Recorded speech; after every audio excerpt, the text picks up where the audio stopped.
Halo teman-teman, gimana nih kabarnya hari ini? Semoga pada sehat semua ya. Agus sedang mencari burung perkutut peliharaannya yang kabur ke dalam kebun salak ini. Dia masih beruntung bisa menemukan perkututnya bertengger di dahan dan menangkapnya.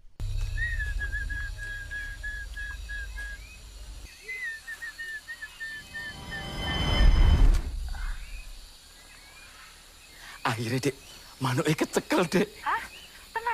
Tiba-tiba Agus mendengar suara perkutut lain yang sangat merdu. Dia pun ingin menangkapnya juga. Tapi yang tidak dia tahu bahwa suara ini bukanlah suara perkutut.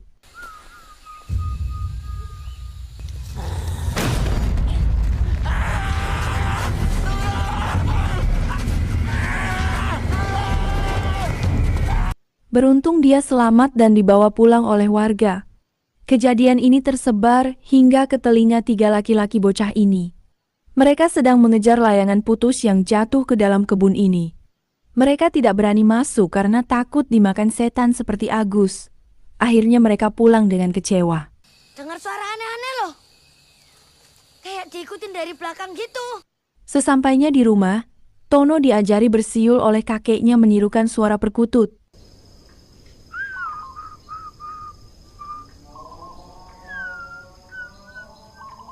Di desa ini, hobi penduduknya adalah memelihara burung perkutut. Perkutut milik teman kakeknya tiba-tiba berbunyi bersamaan, yang menandakan kehadiran setan. Mbah Darmo penasaran ingin melihat penampakannya. Lalu dia menyalakan korek kayu, tapi malah eps. Tiba-tiba lehernya dicekek sampai dia tewas.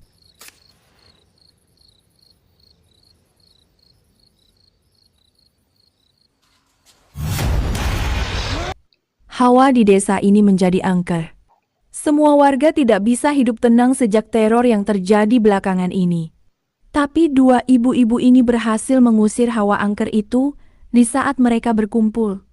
Mereka ini sebenarnya sedang bantu-bantu di rumah duka almarhum Mbah Darmo. Tapi kenyataannya ngerumpi bisa menghilangkan rasa takut. Padahal banyak orang yang bilang loh kalau Mbah Darmo itu punya pegangan. Harusnya orang yang punya pegangan itu susah meninggalnya. Dia punya pegangan, Boyo. Tahu dari mana? Udah banyak yang bilang ya kamu tuh. Yang penting kita itu hidupnya lurus, rajin ibadah. Terus kamu itu loh mau cepat-cepat mertobat. Lah kamu toh? Ayo kamu dulu toh Yu. Baru nanti aku mengikuti kamu lah ngono toh Yu. Mak aku sibuk. Batar-batar. Di malam berikutnya, setan itu mencari korban ketiga. Setan itu menandai Tono lewat mimpinya.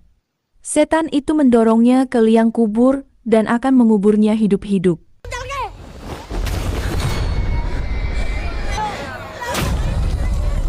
Udah sih, Mbak.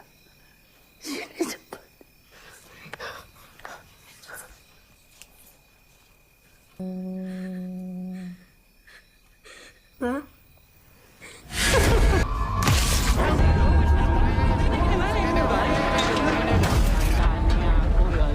Tono kebangun ketakutan. Neneknya bilang, makanya jangan suka bersiul karena bisa mengundang setan. Wiwik pun mulai percaya bahwa burung perkutut adalah burung setan yang menahan jiwa suaminya.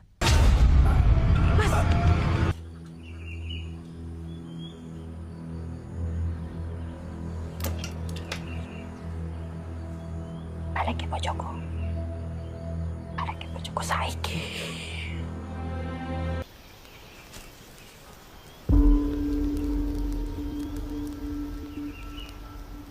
Di sore hari, nenek mendengar suara perkutut yang sangat merdu, yang menandakan kehadiran setan.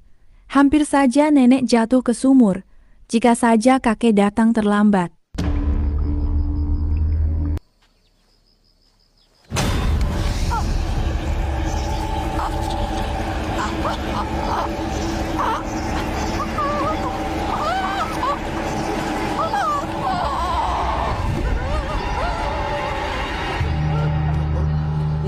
Nenek sudah tidak tahan lagi dengan teror ini dan menuntut kakek untuk cepat menyelesaikan masalah ini.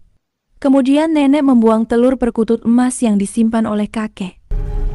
Ojo loro, ojo ganggu. Ojo moro, ojo ganggu.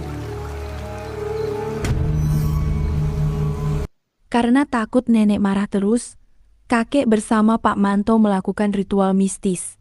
Jiwa Pak Manto masuk ke dalam kebun salak untuk menemui jiwa Agus yang ditahan di sini. Teh. Teh.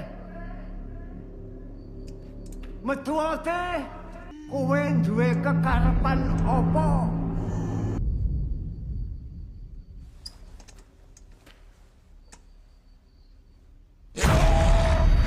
Ternyata teror ini terjadi karena Agus sudah membuka kembali portal dimensi yang sudah lama tertutup. Agus bisa keluar asalkan ada penggantinya. Jika selama 40 hari Agus tidak mendapat penggantinya, maka jiwanya akan lenyap untuk selamanya. Golek mongso. Iya. Mergo dekne ditahan. Seorang lelaki bernama Tirto, dia bersekongkol dengan Wiwik untuk menolong Agus, tapi dengan cara curang. Mereka berniat mengorbankan Tono sebagai pengganti Agus. Wiwik segera pergi ke rumah Tono dan memberikan obat jahat. Setelah meminum obat pemberian Wiwik, mata Tono berkunang-kunang dan dia tiba-tiba masuk ke dimensi setan yang ada di kebun salak.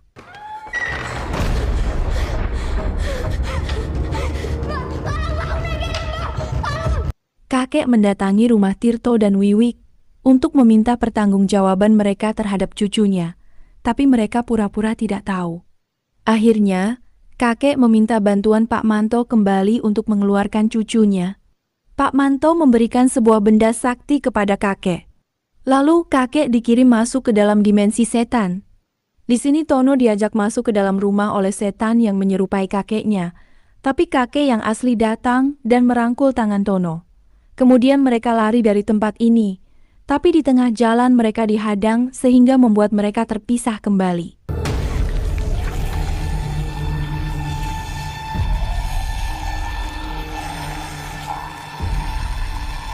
Tono lari ke sana-sini kebingungan dan ketakutan. Yang ada cuma setan-setan yang menakutkan.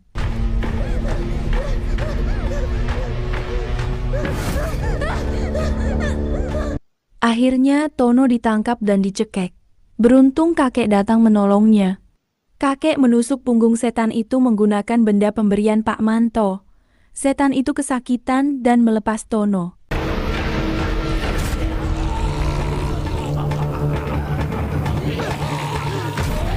Kakek menyuruh Tono lari sekencang-kencangnya, sedangkan dirinya akan melawan setan itu. Kakek terjatuh dan dicekek hingga dia tidak berdaya. Sedangkan Tono kebingungan tidak tahu jalan keluarnya di mana. Sangkar burung perkutut itu bergetar hebat yang artinya Tono dan kakek berada dalam bahaya. Akhirnya, Pak Manto turun tangan bersama pasukan burung perkutut miliknya. Pasukan perkutut itu mematuk semua setan yang ada, sedangkan Pak Manto membawa Tono keluar dari tempat ini.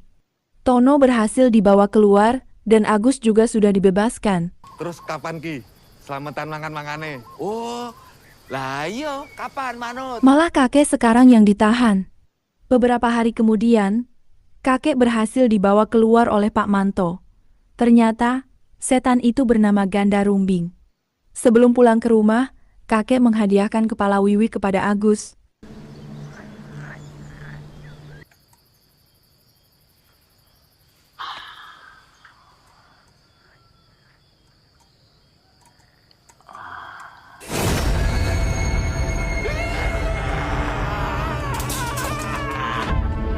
Kami sangat menghargai kehadiran Anda. Terima kasih, dan sampai jumpa.